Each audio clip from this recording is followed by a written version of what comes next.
పెట్టాల్సిన బాధ్యత ఉంటాయి. ప్రభుత్వ అధికారులు ఎమ్మెల్యేగా రాలేదు. నేను ఎమ్మెల్యే పదవి లేకుండానే ఎయిర్పోర్ట్ 150 కోట్ల ఆస్తి కాపాడు. అసలు ఊరినే సర్పంచ్ శ్మశానాన్ని ఆక్రమించింది నిజమైతే అర్జెంటుగా కొట్టేయండి. ఆక్రమణ ఎక్కడో కొట్టేయండి. ప్రభుత్వ భూములను కాపాడండి. అది మీ బాధ్యత. మీరు విట్నెస్ చేయడానికి లేరు. మీరు నేను విట్నెస్ కాదు. Public servants.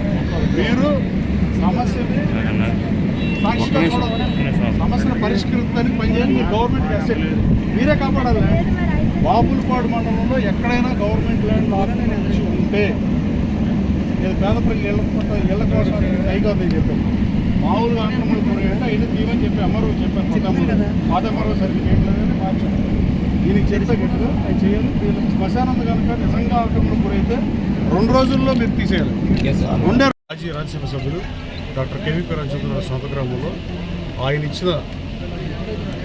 ఆయన ఎంపీగా ఉన్నప్పుడు అలాట్ చేసిన నిధులతో 25 లక్షల రూపాయలతో పంచాయతీ భవన్ నిర్మిస్తున్నారు. నేను ఓపెన్ చేయడం ఆనందంగా భావిస్తూ, అలాగే ఎదురుగా పశువుల హాస్పిటల్ కానీ ఇప్పుడు చెరువు చుట్టూతో వాకింగ్ ట్రాక్ చేయడానికి పనులు ప్రారంభించారు. రాబోయే కాలంలో అన్ని గ్రామాలని అభివృద్ధి చేయాల్సిన బాధ్యత ఉంది. ఈ గ్రామం నుంచి 260 కోట్లు ఎప్పుడు గతంలో లేని విధంగా 260 కోట్లు మెజారిటీ వచ్చిన పరిస్థితి. అలాగే మెజారిటీ వచ్చినా రాకపోయినా నేను పగలో కక్ష తెచ్చిన మనిషి కాదు. మడిచెర్ల గ్రామంలో నాకు 130 140 మైనస్ వస్తే 45 సంవత్సరాల ఎస్సీ కాలనీల కళ నియోజకవర్గం మొత్తం మీద హయ్యెస్ట్ ఫండ్స్ ఒక రోడ్డుకి ఇస్తే అది ఆ రోజుకి 80 లక్షలు. అది రాత్రి ఓపెన్ చేశాను. అక్కడ నాకు ఎస్సీ సోదరుల ఓట్లలో నాకు ప్లస్సే వచ్చినట్టుంది, కానీ ఆ ఊరు మైనస్ వచ్చింది. మైనస్ వచ్చిందని రాజకీయాలు చేయటం, అభివృద్ధికి దూరంగా ఉంచడం నా మతం అభిమతం కాదు. నేను రాజకీయాల్లోకి వచ్చేది మంచి చేయటమే తప్ప పనిమాల పని చేయడం కాదని పలుసార్లు నేను మీడియా సోదరులు చెప్పిన పరిస్థితి. ఇంకో విషయం సుస్పష్టంగా చెప్తున్నా, మీరు కూడా మీడియా సోదరులు డైరెక్ట్గా కవర్ చేయండి.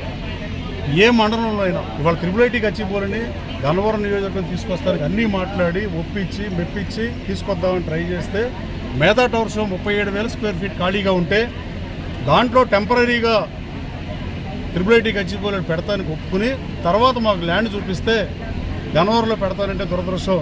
గన్నవరం నియోజకవర్గంలో ఎయిర్పోర్ట్ దగ్గరలో 30 ఎకరాల భూమి నేను చూపించలేకపోయాను. దాన్ని సిగ్గుపడుతున్నాను. నేను చేసిన తప్పు కాదు ఇది. గత పాలకులు చేసిన దుర్మార్గం, ఎంక్రోచ్మెంట్లు బారిన పడిన పరిస్థితి.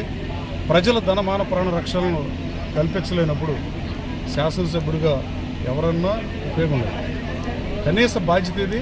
అలాగే ప్రభుత్వ ఆస్తులను కాపాడుతున్న విషయంలో గతంలో నేను పోరాడి 150 కోట్ల రూపాయల భూమిని 15 ఎకరాలు ఎయిర్పోర్ట్ ఇంటర్నేషనల్ ఎయిర్పోర్ట్ దగ్గర కాపాడు. దాంట్లో కన్వెన్షన్ సెంటర్ హైదరాబాద్ హైటెక్స్ లాంటి అంత పెద్దది కాదు, కానీ ఆ టైప్లో చిన్న హైటెక్స్ వచ్చే పరిస్థితి. రాబోయే కాలంలో బాపులపాడు ఇప్పుడు మా ఉమామహేశ్వరపురం పార్టీ నాయకులు వచ్చి ఆవేదన చెప్తున్న పరిస్థితి. శ్మశానాన్ని ఎవరు రియల్ ఎస్టేట్ వాళ్ళు ఆక్రమించి శ్మశానాన్ని కూడా ఆక్రమించారని చెప్తాను. ఇప్పుడే ఎల్పీడీఓకి ఎంఆర్ఓకి సీఏ గారికి చెప్పాను. అది నిజమైతే 2 రోజుల్లో కొట్టేయమని చెప్పాను. అలాగే ఎంత పెద్దాళ్ళైనా ప్రభుత్వ భూమిని ఆక్రమిస్తే శిక్షార్హులే. అది ఈ మండలం ఎంఆర్ఓకి మొన్నే ఆదేశాలు ఇచ్చా. మొత్తం ఐడెంటిఫై చేయమన్నా ఈ మండలంలో ఉన్న ఏ గ్రామంలో అయినా ప్రభుత్వ భూమిని అన్యాక్రాంతం చేసి ప్రైవేటు వ్యక్తులు ఏమన్నా స్వాధీనం చేసుకుంటే వాళ్ళు ఉపేక్షించే ప్రసక్తే లేదు. తప్పు చేసినాడు చట్టం ముందు ఎప్పుడైనా శిక్షార్హుడే. గతంలో తప్పు చేసిన అధికారులను కూడా ఎవరిని వదిలిపెట్టే పరిస్థితి లేదు. గతంలో ఇక్కడ అక్రమ మైనింగ్ జరిగిన మాట వాస్తవం. ఇక నుంచి ఫ్యూచర్లో ప్రభుత్వం ఒక పాలసీ తీసుకున్న తర్వాత ఇంకా పాలసీ తీసుకోవడం వల్ల ఇంకా గ్రావెల్ అందుబాటులో కాని పరిస్థితి. విజిలెన్స్ ఎంక్వైరీ అయిపోయింది. ఇంకా అప్పుడు సిట్ ఎంక్వైరీ అది జరుగుతున్నట్టుంది. నాకు డీటెయిల్స్గా తెలియదు, కానీ అది అయిపోయిన వెంటనే ఈ సమస్యకు పరిష్కారం లభిస్తుంది. రాబోయే కాలంలో గన్నవరం నియోజకవర్గంలో సక్రమ మైనింగే ఉంటుంది తప్ప అక్రమ మైనింగ్ ఉండదు. అది కేవలం సక్రమ మైనింగే ఉంటుందని నేను కొన్ని మీటింగ్లో చెప్పాను. నేను చెప్పినట్టే గన్నవరం నియోజకవర్గాన్ని అభివృద్ధి ఎజెండాగా పనిచేస్తానని చెప్పా. మల్లవల్లిలో పారిశ్రామికీకరణని రాష్ట్రంలో నెంబర్ 1 స్థానంలో పెడతానికి ప్రయత్నం చేస్తానని చెప్పా. అశోక్ లైలాండ్ వెనక్కి తీసుకొస్తానని చెప్పా. లైలాండ్ని గౌరవ మంత్రి లోకేష్ బాబు చేతుల మీదుగా మొన్న ఓపెన్ చేయడం జరిగింది. 600 మందికి వాళ్ళు ఉద్యోగ ఉపాధి అవకాశాలు గన్నవరం నియోజకవర్గం వాళ్ళకి మాత్రమే ఇచ్చిన పరిస్థితి. మనం వాళ్ళని అడిగింది ఒకటే, గతంలో వాళ్ళలాగా ఏమి కమిషన్లు అడగలా, గతంలో వాళ్ళలాగా మనం షోరూమ్లు అడగలా, ఏమి అడగలా. మీరు వచ్చి నా కాన్స్టిట్యున్సీలో రీఓపెన్ చేయండి. నేను ఏ రకమైన మీకు ఇబ్బందులు ఉన్నా గౌరవ ముఖ్యమంత్రి గారు లోకేష్ గారితో మాట్లాడి మిమ్మల్ని సింగిల్ విండోలో పరిష్కరిస్తా, 24 గంటల్లో మీ సమస్య పరిష్కారం తీసుకొస్తానని చెప్పాను.